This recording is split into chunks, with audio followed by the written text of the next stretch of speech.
ya see what friend why Abass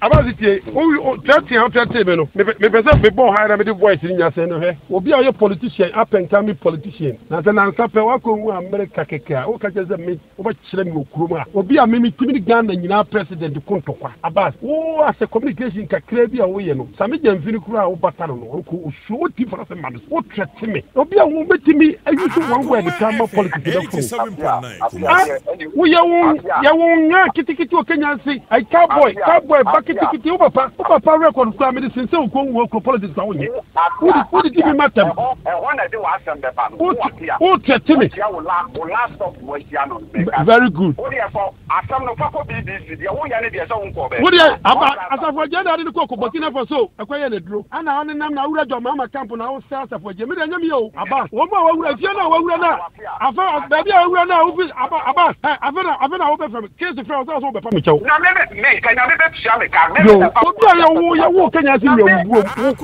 wo hiani wa patesaw obi a masifo tantanta wo be yame awuade obi a me nkraman kra no pe wo be di bi matem Abass be politics wo be guy do ma me fio na ko di kon asafo jai ana ko Burkina di the number come malam nyam yo Abass e wo duro na na mpuru obi ko ya farm uru obi ko Ghana kuma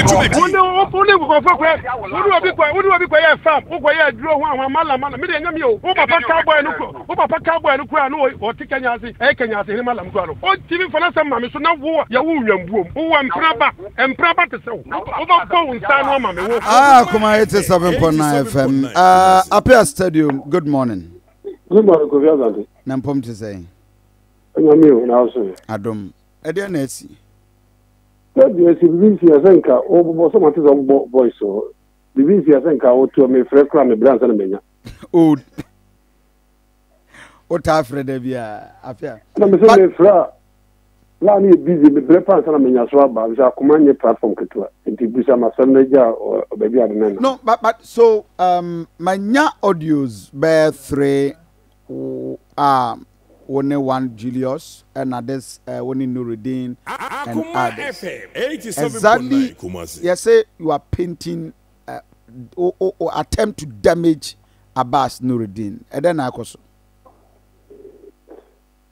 Well, Mamma Akoma, I shall wait here for United and Kofi Asante, may a show pass it. I can't one radio station back over from we are not doing the phone. It said my year politics get more than about 38 years in my life. And Professor Edu in 1992 constitution, that time was MPP activist. Oh, I sound court. You only need political background, go and check. I TPC, when do you have them?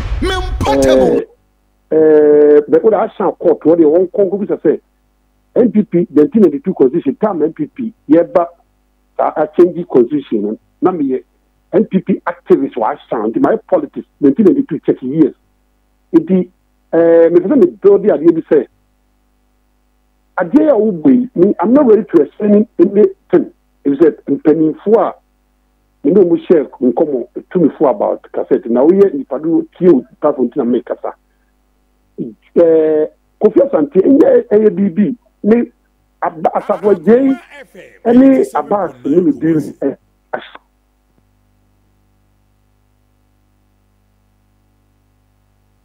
Minko school, you school, men can't say, common, but a buffonti, you should well say, common communication director of Ashanti region, group region Bakope, will be the whole Ghana communication director of Ghana. It is a combined one region. Forget about Ashanti region. So, not more graduate, me age, real politics, you know, me 30 of years of real politics, you have to turn in Sukonumen, you need to say, Abass and Asafo J, me support to Asafo J say, Mumi Rubioko radio station, you will tell me to support too. Day 24/7, you know, didn't come out for so. I mean, bad impression. You have the money when we say, as someone making the Asafo J, that was the winning. It was a full hearing a record. Now, me record Asafo J 24/7. nkɔmɔ a yɛdi sɛ kɔ ɛbɛwɛ ni Abass ɔpɛni wobi sɛ ka NDC champion bɛwɛ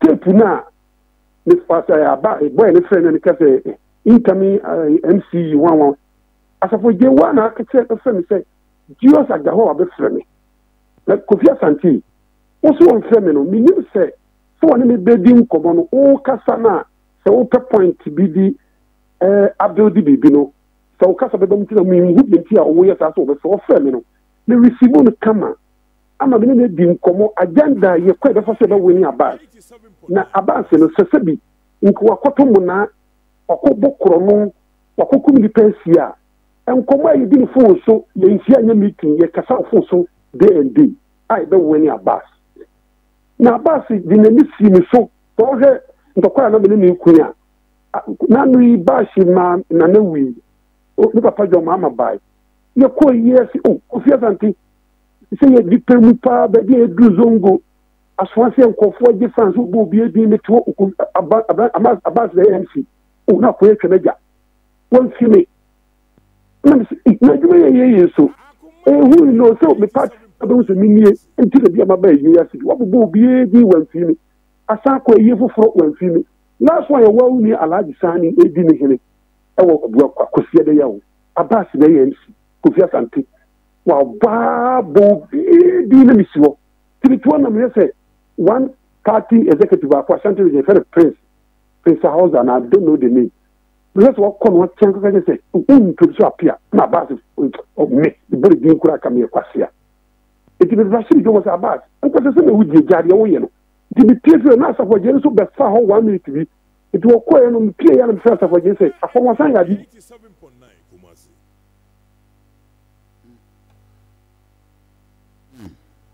Ale fonga eti mututi fomo boy na asafo je o ma ne frame genius wo frame na me ka o ka mo communication say won fi college no musika be di no wa won fa mamoni ade na me kwa na me gika say munipa na Abass a fucking boy and you didn't come na komo no komo e di ni dey say Abass be ulu su election and what you man na wo so ka hu bi won frame you say bi it is for framing na say aboy na ka so telling me say oka Allah me mo mo bofo say o record here o de ma asafo ji na asafo ji no wa kwa frame the Abass meba so meba one Abass audio no why na leaky here me do leaky here because kasa mo mi na mo kasa yo Kofi Asante kasa ni nyina obi enu ba ba ko for the kasa me see ni mo maachi de me kan say asafo je na wo ye champion ma wo no eti utu wo ntimi nya weapon bia ya Abass akodi eworo obokro no wo nyanti oni Appiah about 3 audios NSC were out.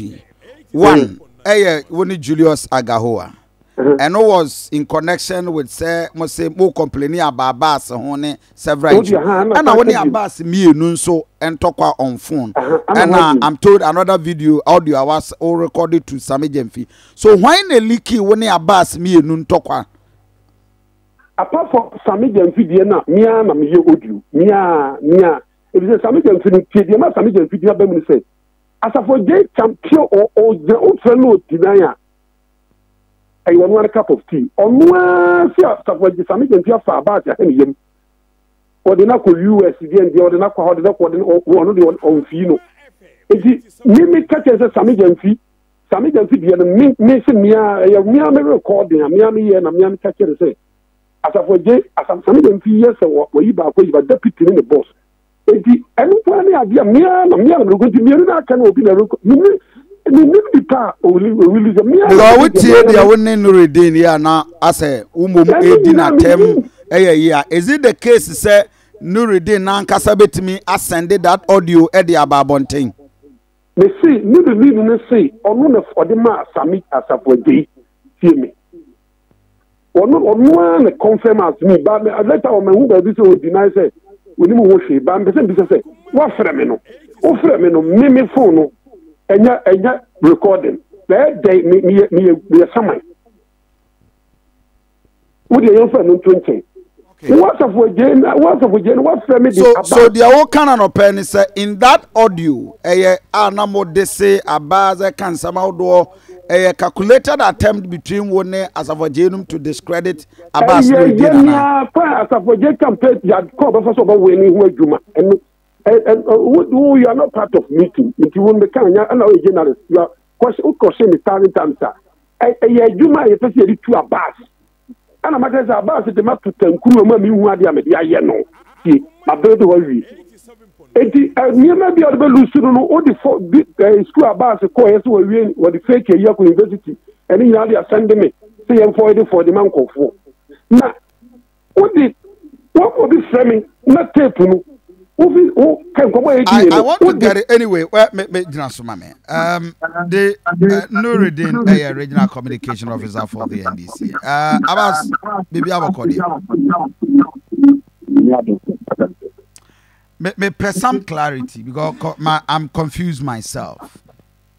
Ntokwa bena ekoso one wa unu anomontem because you are the communication director and our officer I said he be a momo friend no.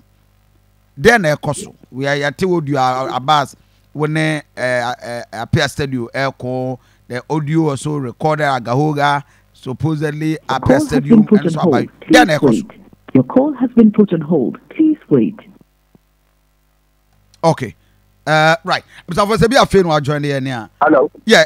Nurudeen, what's the menka? Right. Exactly what is going on. Appiah say onim one no conversation. One are this audio no ba bonten. Yo, my never kwanya we na mentia. The tie for mo tie wa FM. Na mi abi ni apanyini we Appiah Stadium mo mentia. Na emze ko fi wa kan send the break. Na me asem we no enye journalist here tene be bi ayaboni di nka nka wanda na asem na enze ye ko bash na yi no ena mpeni fortuna asem nso na me di dwuma di ne ho tia me ena mpeni fortuna asem na nso bi ka trene se you go Appiah Stadium ha o se etane di mato mi na na meka se o mpeni fortuna se ni mpeni fortuna di ni na program e ko so ka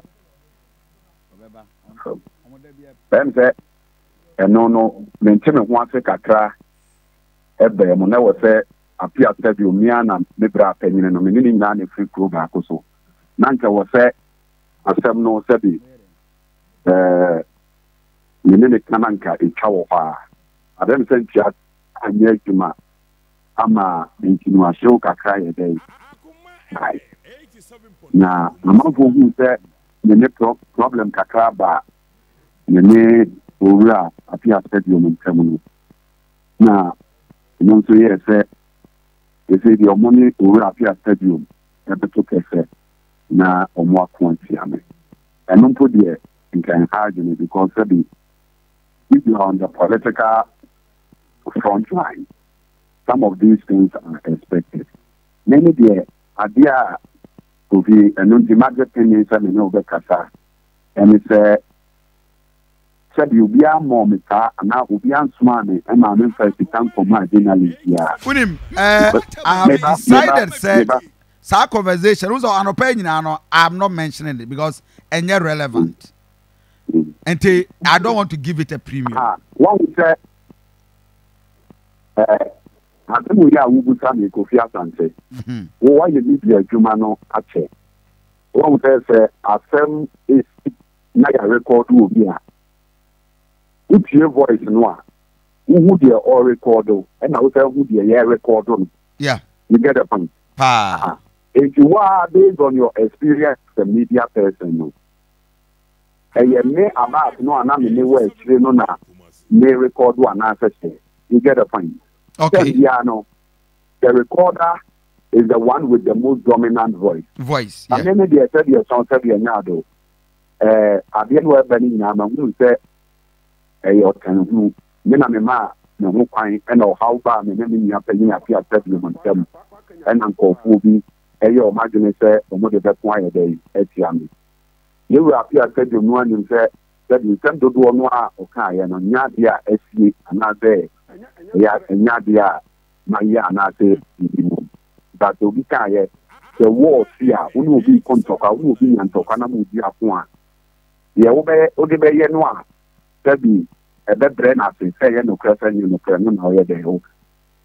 The entire Pennyam and El Casa is not about the audio, but after a year, good be our tennis there, this will say, they said, Niametra, Appiah said, your mapa on Tiabeka, the BBR, and name your farm called food before you say, or more than the first time. Now, maybe when you near as a Fuji, are there more problem?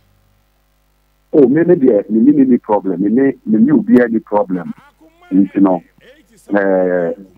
not the American person come one from two radio. So maybe be a. Make us send the show. Copy pastor, catch a communication director, man say, once again, Wakasa say, Yansa Fopa. So, Stati, Subano, the DJ, Wakasa say, in Kabika Kubitma contest, Papa John Mahama, Wakasa say, Yansa for her. But the catcher and Aqua Sini, Yisham, money part in 24 Kroma say, and they could see you were saying Katiano for example for say. So, man, calling as a for J to order. Make us on Uncle, Abassi, where you be at, or drawing.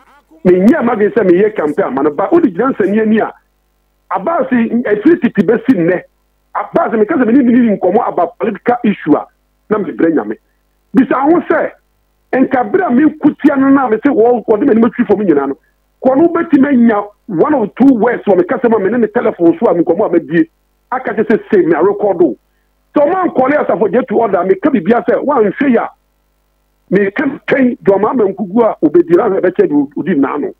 Dia sa for jen kwan she dem all ye. Meba Appiah. Appiah.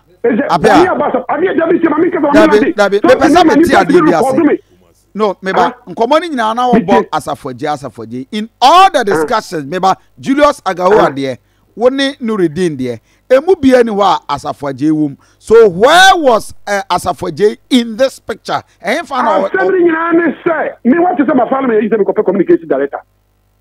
Asafoje ntimi babontin kan say this Abass no me no John say onimi say me was asafoje camp for yakutia no asafoje no kachire owo ti ono no na kete me say me Julius Agawa afrew masa na dey na kamenis me ye voice edidi samaja fiatem me send him a WhatsApp for J.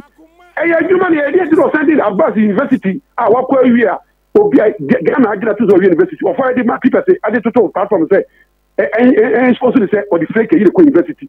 Idea pa communication director. Idea pa the woman here. Wouldn't be to me. I say, will be a good thing. Don't query.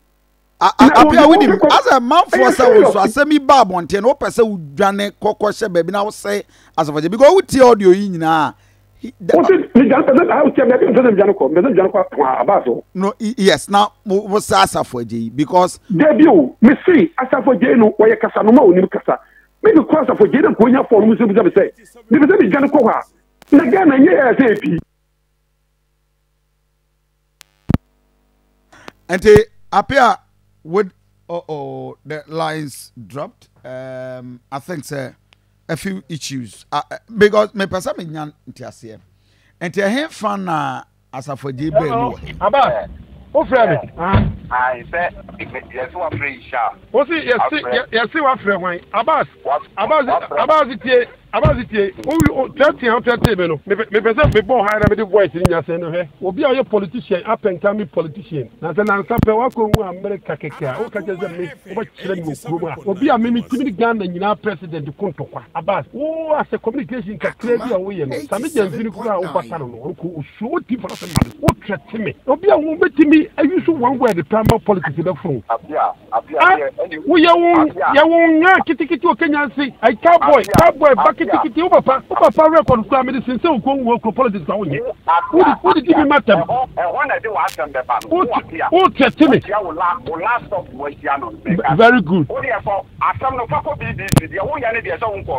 aba asafo agenda de ko Burkina Faso akwaye na duro ana one nam na wura jo mama camp na o start asafo je me de nyam yo Abass wo ma wura fie na wura na afa baby wura na wo Abass afena wo be fam case for us wo be fam chew na me kanya me be tia me ka me obi a wo kanya si mi wo hiani wo ba te sew obi a masifo tantanta wo be yame na wo Appiah awuade obi a me nkraman kra na ope wo be di bi matter Abass me se politics wo be guy do ma me fio na ko di konkwas asafo jai ana ko Burkina di the number ko ma malam nyam yo Abass e wo duro na na mpuru obi ko ye farm uru obi ko why they so chat from Only go for obi ko ye farm ko ye duro ho malam me de nyam yo o papa cowboy no ko no o tikanya ase he malam ko no o tibi fana sam ma me so na wo ya wo nwambuom wo wa empraba te se wo ba ko unsa no ma me wo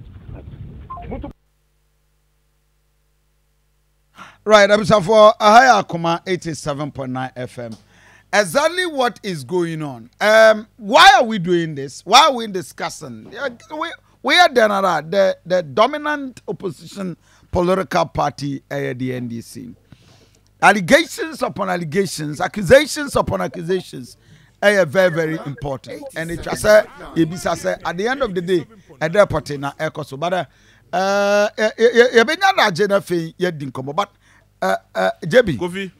Hey. Me pesa me tiase. Yes, Kofi. I say nkomo na ye bebre. Kofi aye bebre because if you baby na ba bedru ha no mo say. Enye ne ntokwa. Eye ntokwa a start free. So problem war on there's an issue. I'm not who say eba beto aba. Aba ye ba beto no obi a won interest. And apart from so obi a won interest so there's a certain camp and the cartel obi a for me. Okay, mame ne mini Abass and get it back the discussion. Abass lines ne drop na me pesa me tiase.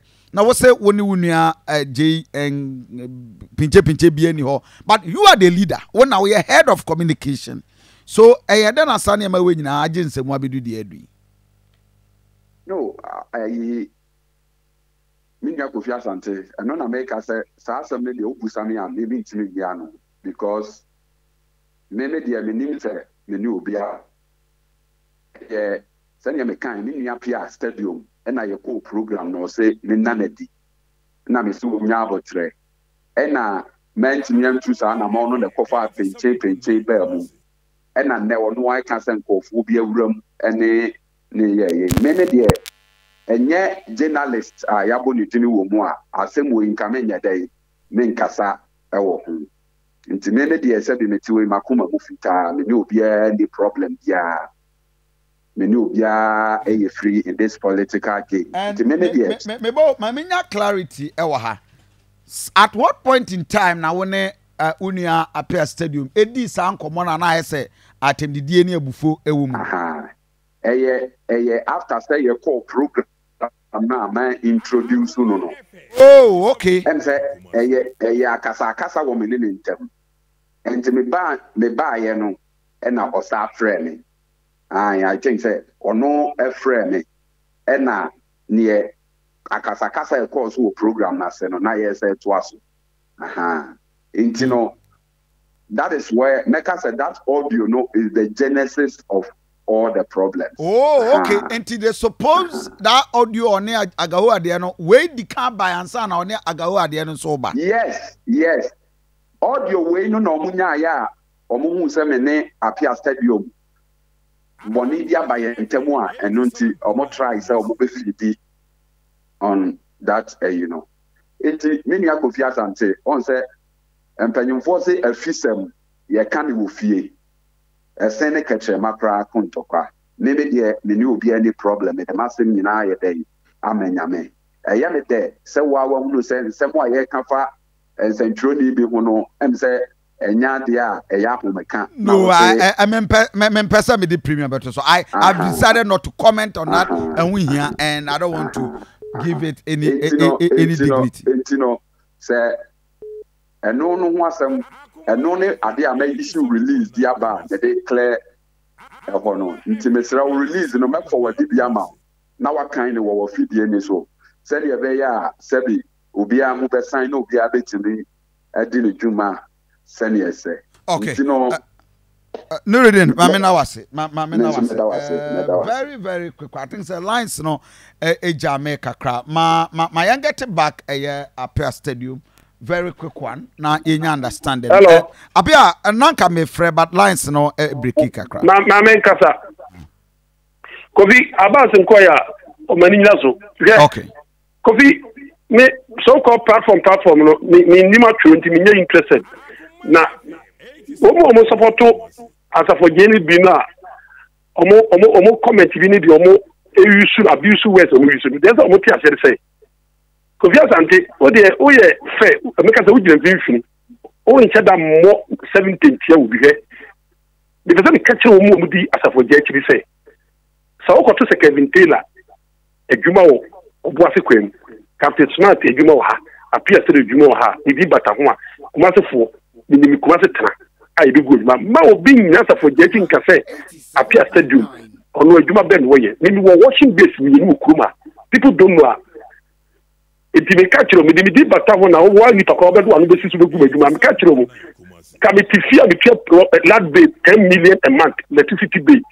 So why would you ask for this own have the Tiamami catch me? I think the Omo more put him into all American. Yes, sir. As a for J. Bemu saying, because only Abass and Tokwe, only Agahoa, but be anywhere or boss for JD. So they then obey. As Kofi Asante, was soon a da. Men with the Coco Takabin was me say. One more catcher me say me sumet at Banjiri for Julius Agahoa. And the Panabaro Kodo, and the Panase, or Kodu or the Amasa for J. And the minister of Kofi Asante, Kofi, as was we or dead. Like I mean, we was someone or what would be a with a voice tape into a to social media. Means something, and no in answer for the Ottomani. Maybe a Brabana saw audio we cocker day. Hello, Abass. Oh, Freddy. Kofi Asante. We are Kofi Asante. Yes, Appiah. Chicas and me say Abass, we a day. Aye. O frame I ain't Abass na frɛ wo enti me na metuo na me frɛ nkofo akwa di frɛ metuo na Abass frɛ ana me enti me anfa na me frɛ so wo frɛ me na me be dey frɛ nka Kofi ka me kasa kompa be hye me enti wo di kan no di nkɔmɔ ansa na wo ne Julius ko akodi nkɔmɔ we na Abass kase wo de wo mani wo afonase wie no a me no ntɔkwa president animu wo no yɛ smart ana wo twe ntɔkwa ko se toku na wo na ka me pere na ko oh, any of Bobu and Mabu, Mr. Mabu and Mabu. If you hope, if you don't know, too much, if you don't know, Mimi better than be Juma Home. And then who said, what for me? Okay. No, for me. Okay. Well, for me, I say, sorry, said, do the Yemeno. If it's a matter of all fans, let me give you a come to pay. They're not my fans will hop. It's so, dear, 1 hour tomorrow, panelist, 1 hour tomorrow this year, let's say. Davy. O mu mi nyansa do to man wo say e do political season e politics asem ye ken enti me politics ye do zongo na ba bi e se me nya fans no me di na me nya fans now who contested day anyway but I tell you say be afa na do afide na to high Akoma 87.9 FM me di de dua na ba Kofi Asante from Enra Banyina audios bebre nam krum and involving Appiah Stadium Appiah Stadium wampam jeni and I don't pay na a person understand exactly there na ekoso and won komo na ye ne Appiah edi so so bi be wiero de mbele me ka chore se he party mpedifo no mo nya hwe ha he agia safoje wo de me say nkomo a me ni di about Abass bia no wo di bia ba on fe ni nyina amra no ba be Appiah ne asafoje wo problem ana asafoje me ba asafoje ni Abass omo problem. Hey, Abass or Kasasa Pelimunti don't pass over can create. Problem as for J, any Abass one. Me need to say NDC and people cross our problem. Me need to say Osama Bin Laden in America for cross our problem. And in your audio, in this audio, what say Nurudeen the Asafoje Asafoje no na catch me Abass na ya we. me ne kasa na ne buofuru asafo gena ne kacha me se o de na ko Burkina Faso ana malam ne frɛ no o he malam ne number na Burkina number frɛ no ana wo se wo na so petrol challenge Abass no eti ensamo wa buru so wo dem no se ni na pia bonje go president dem se na muso bi ru de be NDC election no what no moto asafo jafa oni Abass contest no e totally say on timi Abass the thing you say before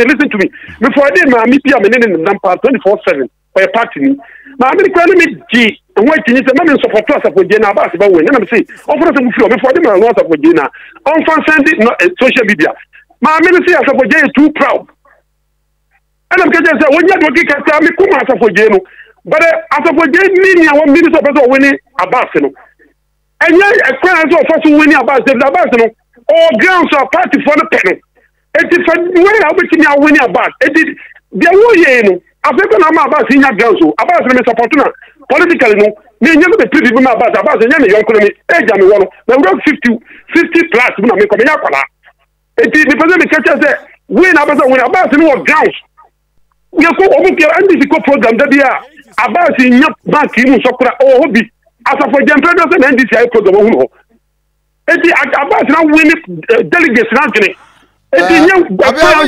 yes na we damage control e de tia asafo je masa mi se we politics ko fi asante eni am kuku wi asia ma fam no we nka ho we enya de na wa ni direct am obi a record me akode ka we mfo me ho we can from who say me say a party na kwesi maduma say communication director no na ya what say MP opposition communication director and a would be to say any adum police wo mutim na ne do government in power communication director na rafa party ke so nka say one was the power opposition communication director Appiah me fence community Mame na wase me da se pa I'm for higher Akoma 87.9 FM within the Adriana Bakufia Santini and of course that was Appiah Stadium and what they say no aiding common Govi so yeah. This is an American no